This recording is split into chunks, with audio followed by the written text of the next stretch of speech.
హైదరాబాద్ రామంతపూర్లో ఆస్తి కోసం తల్లి సుగుణమ్మని హత్య చేశాడు కొడుకు. భార్య స్నేహితుడి సహకారంతో తల్లిని చంపేశాడు అనిల్. అంత్యక్రియల సమయంలో బంధువులకు అనుమానం రావడంతో ఈ దారుణం బయటపడింది. దీంతో భార్యాభర్తలను అదుపులోకి తీసుకున్నారు పోలీసులు. అయితే సుగుణమ్మ పేరిట ఉన్న ఇల్లు అమ్మేందుకు ప్రయత్నించాడు అనిల్. తల్లి ఒప్పుకోకపోవడంతో భార్య స్నేహితుడితో కలిసి తల్లిని కడతెర్చాడు. ప్రస్తుతం ఆ విషయంలో దర్యాప్తు చురుగ్గా సాగుతోంది. సీన్ రీకన్స్ట్రక్షన్ చేస్తున్నారు పోలీసులు. పూర్తి వివరాలు మా ప్రతినిధి కిరణ్ స్పాట్ నుంచి అందించేందుకు సిద్ధంగా ఉన్నారు. కిరణ్, చక్రి, రామంతపూర్లో తల్లిని హత్య చేసిన కేసులో కొడుకు అనిల్తో పాటు కోడలు తిరుమల, ఈమెకు సహకరించిన శివ, మొత్తం ముగ్గురు నిందితులను పోలీసులు సీన్ రీకన్స్ట్రక్షన్ చేస్తున్నారు. ప్రస్తుతానికి మనము స్పాట్లో ఉన్నాం చక్రి. ఇదే నివాసానికి సంబంధించి తల్లి పేరు మీద, సుగుణ అనే తల్లి పేరు మీద ఇల్లు ఉంది. అయితే ఇల్లును అమ్మేందుకు కొడుకు ప్రయత్నించాడు. అయితే ఎంతకీ కూడా తల్లి ఒప్పుకోకపోవడంతో పక్కా ప్లాన్ ప్రకారమే హత్య చేశారు. మనం చూడొచ్చు, పోలీసులు సీన్ రీకన్స్ట్రక్షన్ చేస్తున్నారు. సుగుణను ఏ విధంగా పక్కా ప్లాన్ వేసుకుని ఏ విధంగా హతమార్చారు, హతమార్చేందుకు ఎవరెవరు సహకరించారు, హతమార్చిన తర్వాత వీరు ఎలా ఎస్కేప్ అవ్వాలనుకున్నారు, ఈ విషయాలను అయితే నిందితులను అడిగి తెలుసుకుంటున్నారు. ప్రస్తుతానికి ఉప్పల్ పోలీసులు క్రైమ్ టీం అయితే ఎక్కడైతే సుగుణమ్మను హతమార్చారో అదే రూమ్లో వెళ్ళి ఆమెను ఎగ్జామినేషన్ చేస్తున్నారు. ఆమె నుంచి వివరాలు కూడా సేకరిస్తున్నారు. ప్రస్తుతానికి మనము సుగుణమ్మ నివాసంలో ఉన్నాము. చూడొచ్చు విజువల్స్లో ఇదే రూమ్లో సుగుణమ్మను హత్య చేశారు. హత్య చేసి ఏ విధంగా ఎస్కేప్ అవ్వాలనుకున్నారు మాత్రం ఇదంతా కూడా పోలీసులు వివరాలు సేకరిస్తున్నారు. మనం చూడొచ్చు, గడిచిన 30 సంవత్సరాలుగా సుగుణమ్మ ఈ ప్రాంతంలో వెంకటరెడ్డి నగర్లో నివాసం ఉంటున్నారు. కొడుకు అనిల్ అలాగే తల్లిని బలవంతం పెట్టాడు. ఈ ఇంటి పేరును తల్లి పేరు మీద ఉంది కాబట్టి ఇల్లును విక్రయించాలి, అలాగే ఇల్లును అమ్మాలని చెప్పి కొడుకు తల్లిని కోరినప్పుడు మాత్రం తల్లి ఒప్పుకోలేదు.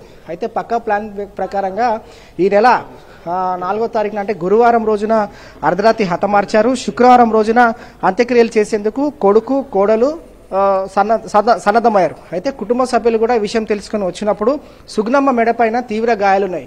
ఆ గాయాలు చూసి అనుమానం వచ్చి ఏం జరిగిందని చెప్పి నిలదీసినప్పుడు వారు చెప్పలేదు. అయితే వెంటనే పోలీసులకు సమాచారం ఇచ్చారు. ఉప్పల్ పోలీసులు శుక్రవారం రోజు ఇదే నివాసానికి చేరుకున్నారు. సుగుణమ్మను పరిశీలించినప్పుడు మెడపైన తీవ్ర గాయాలున్నాయి. పోస్ట్ మార్టం నిమిత్తం సుగుణమ్మను గాంధీ మార్చికి షిఫ్ట్ చేశారు. అక్కడ ఈమెను హత్య చేశారని చెప్పి ప్రైమరీ రిపోర్ట్ కూడా పోలీసులు ఇచ్చారు. వెంటనే పోలీసులు ఇటు సుగుణమ్మను హతమార్చిన అనిల్ను, కోడలు తిరుమలను, అలాగే ఈ కోడలకు సహకరించిన శివ అనే ముగ్గురిని అరెస్ట్ చేశారు. ప్రస్తుతం అదుపులోకి తీసుకొని విచారిస్తున్నారు. మనం చూడొచ్చు, సుగుణమ్మ ఫోటో కావచ్చు, అలాగే ఈ ఇంట్లో ఏ విధంగా హతమార్చారు, అలాగే ఆమెను ఏ విధంగా వీరు గొడవ పడ్డారు గతంలో ఏంటి అసలు అనేది మాత్రం ఇంటి విషయంలో ఏ విధమైన గొడవలు జరిగిన మాత్రం ప్రస్తుతం పోలీసులు సీన్ రీకన్స్ట్రక్షన్స్ లో భాగంగా ముగ్గురు నిందితుల నుంచి కూడా వివరాలు సేకరిస్తున్నారు. శివను సీన్ రీకన్స్ట్రక్షన్ చేశారు, అలాగే ఇటు కోడలు తిరుమలను, అలాగే కొడుకు అనిల్ ముగ్గురిని కూడా సీన్ రీకన్స్ట్రక్షన్ చేశారు. అయితే ఈ ఘటన స్థానికంగా తీవ్ర సంచలనం రేకెత్తించని చెప్పాలి చక్రి. ఎందుకంటే గడిచిన 30 సంవత్సరాలుగా సుగుణమ్మ ఇదే నివాసంలో తన యజమాని ఇంట్లో ఉంటున్నారు. కొడుకు అనిల్ మాత్రం ఒక ప్రైవేట్ ఎంప్లాయీ. అతను ఇల్లును తల్లి పేరు మీద ఉంది కాబట్టి ఇల్లును విక్రయించాలి, ఇల్లు అమ్మాలని చెప్పి ఎంతగానో ప్రయత్నించినప్పుడు మాత్రం సుగుణమ్మ ఒప్పుకోలేదు. అయితే వెంటనే ఈ రోజు అంటే ఈ నెల గురువారం 2 days బ్యాక్ గురువారం మిడ్ నైట్ ఆమెను హత్య చేశారు. శుక్రవారం అంత్యక్రియలు చేసేందుకు చూశారు. కుటుంబ సభ్యులు వచ్చారు, నిలదీశారు. మొత్తంగా ఈ వ్యవహారం అంతటిని కూడా పోలీసులు క్షుణ్ణంగా దర్యాప్తు చేసినప్పుడు విచారణలో కొన్ని విషయాలు వెలుగు చూశాయి. ఇంటి కోసమే, ఇంటి పేరు అలాగే ఎవరైతే ఉందో సుగుణమ్మ పేరు మీద ఉంది కాబట్టి ఇల్లును అమ్మాలని చెప్పి కొడుకు ప్రయత్నించాడు. ఒప్పుకోకపోవడంతో కోడలు తిరుమల, అలాగే కొడుకు అనిల్, అలాగే వీరికి సహకరించిన శివ ముగ్గురు మాత్రం ప్రస్తుతం పోలీసులు సీన్ రీకన్స్ట్రక్షన్ చేస్తున్నారు. ఓవరాల్ గా మాత్రం కేసు హత్య కేసుగా నమోదు చేసుకుని దర్యాప్తు కొనసాగిస్తున్నారు Chakri. Right, thanks for the updates Kiran.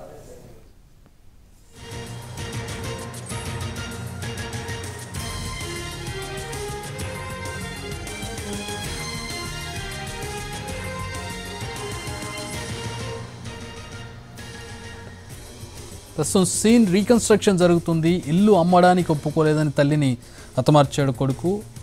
స్నేహితుడు భార్య సహాయంతో తల్లిని చంపేశాడు. అంత్యక్రియల సమయంలో మెడ మీద గాయాలు చూసి బంధువులకు అనుమానం రావడంతో పోలీసులకు కంప్లైంట్ చేయడంతో ప్రస్తుతం విషయం బయటపడింది.